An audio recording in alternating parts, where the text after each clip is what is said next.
सम्राट अशोक के जयंती समारोह कार्यक्रम में शनिवार को यूपी सरकार के डिप्टी सीएम केशव प्रसाद मौर्य मुख्य अतिथि के रूप में सम्मिलित हुए। केशव प्रसाद मौर्य ने मंच से कहा कि सम्राट अशोक महान थे, पराजय उनको छू नहीं सकती थी। मैं जिस भाजपा का कार्यकर्ता हूं, वह विश्व की सबसे बड़ी पार्टी है। आज नरेंद्र मोदी जी के नेतृत्व में देश सुरक्षित है। महान अशोक के शासन का अनुसरण करने वाले पीएम मोदी हैं। डिप्टी सीएम ने कहा कि अभी मोदी जी थाईलैंड और श्रीलंका गए थे। थाईलैंड में विश्व की सबसे विशाल प्रतिमा गए और वहां बौद्ध भिक्षु से संवाद किया। यूएनओ में मोदी जी ने कहा कि हमने विश्व को बुद्ध दिया है। भगवान बुद्ध की भाषा, पहली भाषा को व्यापक मोदी सरकार ने किया है। भगवान के जीवन से जुड़े स्थान का विकास मोदी सरकार में हुआ है। यूपी में 2017 से पहले जब सपा सरकार थी तो गुंडागर्दी चरम पर थी। पूरा प्रदेश दंगों की आग में जल रहा था। उन्होंने कहा 2017 के बाद से प्रदेश में राम राज्य आया है, अब कहीं दंगा नहीं होता है।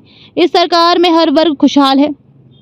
2017 चुनाव से पहले हमें प्रदेश अध्यक्ष बनाया गया था। हमने 2017 में 325 सीट जीतकर सरकार बनाई। 2019 लोकसभा चुनाव में देश में नरेंद्र मोदी जी के नेतृत्व में दूसरी बार सरकार बनी।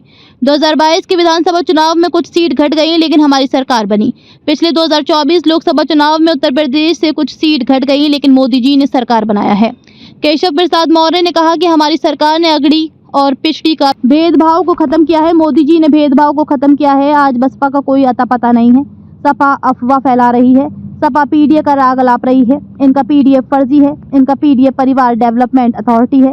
विपक्षी वक्फ संशोधन बिल का विरोध कर रहे हैं। मोदी जी ने वक्फ संशोधन बिल को कानून का रूप दिया। इससे गरीब मुसलमान का भला होगा। कुशीनगर के बडरौना कस्बे में आयोजित सम्राट अशोक के जयंती समारोह कार्यक्रम में मुख्य अतिथि के रूप में डिप्टी सीएम केशव प्रसाद मौर्य उपस्थित रहे। पहले सम्राट अशोक के चित्र पर माल्य अर्पण और दीप प्रज्वलन का कार्यक्रम हुआ। उसके बाद मंच से स्थानीय विधायक मनीष जायसवाल का संबोधन हुआ। सांसद विजय कुमार दुबे ने भी मंच से संबोधन किया। अपने संबोधन में इन सभी नेताओं ने सरकार के कार्यों की तारीफ किया। उसके बाद केशव प्रसाद मौर्य ने अपने संबोधन में बिजली व्यवस्था को लेकर कहा कि पहले बिना रिश्वत के ट्रांसफर नहीं बदला जाता था। आज टोल फ्री नंबर पर कंप्लेन करने के बाद तत्काल ट्रांसफर लग जाता है। गरीब और किसान के समर्पित कोई सरकार है तो वह हमारी सरकार है। मोदी जी कुर्सी पर रहे तो गरीब की भलाई होगी और भ्रष्टाचारी पर कार्रवाई होगी। तीसरी बार 27 में भी हम यूपी में सरकार बनाएंगे। भाजपा किसी का भी अधिकार छीनने नहीं देगी। मीडिया के सवालों का जवाब देते हुए डिप्टी सीएम केशव प्रसाद मौर्य ने सपा मुखिया अखिलेश यादव के पीडीए राग अलापने पर हमला बोला है। केशव प्रसाद मौर्य ने कहा कि सपा और अखिलेश यादव का पीडीए फर्जी है। अखिलेश यादव का पीडीए परिवार डेवलपमेंट अथॉरिटी है। सत्ता में रहते हुए सबका शोषण किया है। सपाइयों ने पुलिस का डर दिखाकर जमीन मकान पर कब्जा किया, फर्जी मुकदमा लिखाया है। आज सपा चारों खाने चित है।